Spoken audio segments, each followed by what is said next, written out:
everybody. I hope you're all doing okay and have been having a, relatively smooth enough lockdown due to everything happening in the world right now.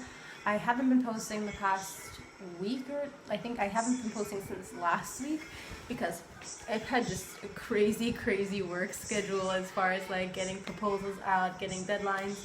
So I kind of took a pause from creating my videos and getting things done outside of my work realm. Everything was just like way too hectic. So I finally come back. So this is a video for the start of a new series. I like to do series, so this is part of the stay-at-home series in a way, but this is kind of going to be a sidetrack from the stay-at-home series because this is going to be focused more on creating recipes from my background. Not sure if you all know a lot about me, but obviously I'm living in the Gambia and my grandmother is South American. She's from Suriname.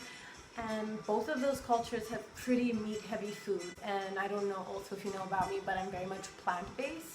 And if I'm lucky enough, like I won't be in a situation here, especially realistically, it is very hard to access 24/7 completely plant-based food. But I try my best, especially with a family that's very meat eaters, to eat as plant-based as possible. I kind of wanted to spread this idea because even when I have salads, I have like one or two friends that love salads, but like traditionally most of my friends that are like typically Gambian, whatever that means, they're always very hesitant to like eat food that I make for them because it's plant-based food.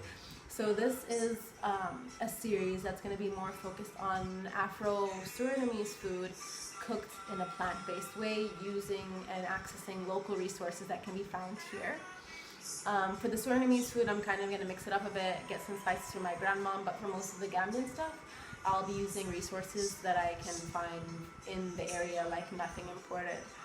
So yeah, I feel pretty confident about doing these challenges, but let's see how it goes because today's first recipe number 1, is gonna be a Surinamese dish called Bakabana. It's a base of plantains. It's basically plantains in batter, and you eat it with this traditional sauce. It's a peanut sauce, but it's like a little bit spicy, a little bit salty. It's like very similar to what I would say would be like a Thai peanut sauce.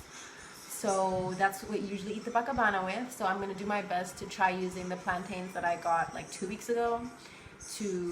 No, not 2 weeks ago, that sounds bad. I got them last week, sorry. I got them last week. They were not ripe at all, and now they're finally ripe. So I'm gonna try to do this recipe, and I'm gonna have my friend Muna coming over to try them as well. So let's see how she likes it. And I'm gonna give some to my grandmother and my aunts, who I won't film just for privacy reasons, but I just wanna see what they think. So here's a photo I found online of a basic image of Bakabana. This will be pretty much the recipe that we'll be following. You can add or take out whatever you'd like. Look at this in slow-mo. Beautiful, beautiful plantain. Also extremely important is to choose the right tools. I wouldn't use tongs on this. A skewer would be better for this. Now you're going to want to dip your plantain and cover it completely in the batter. Then after, dip it into the hot oil. Make sure that you're completely covering your plantain. Look at that technique. And then dropping it in. Make sure that your frying is actually crackling like this. How does it taste, Muna? I like the peanut sauce. This part. You don't like the plantains, basically. Of course, I love plantains. You're like everything else but tastes then the horrible. Peanut sauce just is the nice. peanut sauce is good. I love plantain. Really good. I think everybody pretty much liked the Bakabana. I don't know if it was traditionally made as a Bakabana would be, simply because the plantains were a lot smaller, but it tasted pretty accurate. I mean, the peanut sauce was a bit off because I just used jar peanut butter, but local jar peanut butter to make it. So I think what I'd like to do for the next time is like crush some raw peanuts into it to give it a bit more texture, and lime. I forgot to put lime in the peanut sauce.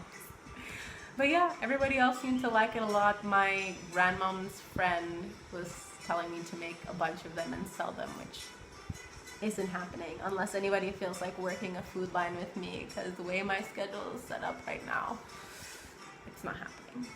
It's just not happening. Shout out to my shirt that I got in Tunisia that's badly ironed, but I love the embroidery work. I love Tunisia and I love the food there, so that has nothing to do with my shirt. But I thought, why not put it in this video, because we're talking about Pan-African connection through food. So I hope you like the recipes, and I really think that you should try them. If you don't want to try them and you live near me, send me a message and maybe I'll make it for you next time I'm cooking. Just do it. You can mess it up. Use your own resources that you have. If you don't have regular flour, try corn flour, you know, try different flours, try different flavors. Normally this is made with brown sugar, but you like light brown sugar, but you can totally use dark brown sugar. You can use a syrup, you can use whatever kind of sweetener, you know, you can get as creative as possible to make the recipe that will actually work for you.